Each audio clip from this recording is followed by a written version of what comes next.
Mrs. Otara, what do you think? You know, certain injections that are being given by the government right now in order to handle this crisis and also to support businesses. In your opinion, has it worked? Do you think what else can we do?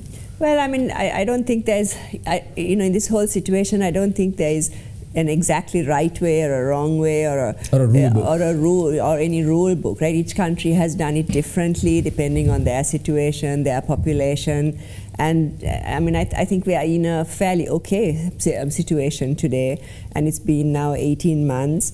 I think we all kind of understand what's happening globally, locally, and I think it's time for all of us to, to learn to live with it, because I don't think it's something that's going to go away in the next couple of months. And like you said earlier, I don't think there's some date we are waiting for, like December 31st or something, that we know everything will be okay, because we don't know. Everything is very grey. We don't know. There are new things happening all the time.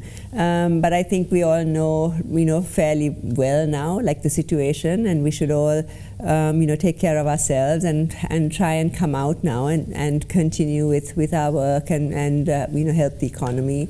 There are a lot of people who can't, like I said earlier, there are a lot of people who can't do a lot, and because the rules of this one are not really very strict. There are some people who are out and doing their things, and there's another group that is this lockdown. Yes, and there's another group who can't come out and do things, especially those in very small businesses, because small shops can't function. People can't go out and source their raw materials. They don't have large stocks of things. They don't have money to buy stuff and stock it up. They have to keep going and getting in small quantities and surviving, for that month or for that week or for that 2 weeks. So there's a lot of issues like that, and a lot of people who are affected because of this situation. So I hope soon that they say the 1st of October. So I hope by then we'll be able to open. Of course, I don't think we should be able to open fully and go back to completely normal. But isn't that the question, ma'am, right here? You see, people expect, and this is where I'm also coming with my argument of resetting our mentality.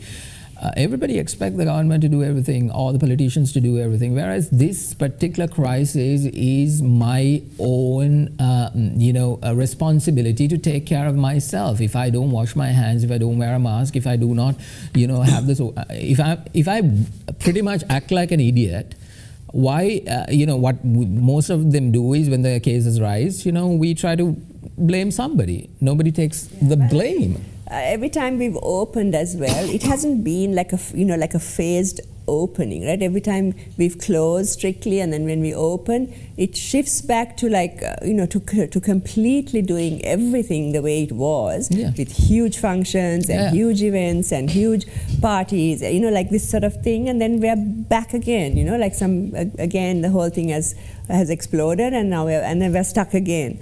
So if each one of us can be conscious and do things gradually, I think, and there's a lot of fear as well. People are very frightened of the situation, and because of that, people are also forcing themselves to be locked up and kept inside, and so there's a lot of disconnect with that also. But I think, it's now 18 months. We need to understand that it's not going to go away anytime very soon, and I think we are able to, we can be conscious and function in a responsible manner, and hopefully contribute to increasing the work we do each day, and helping people contribute to the economy and to themselves to earn more money for themselves also.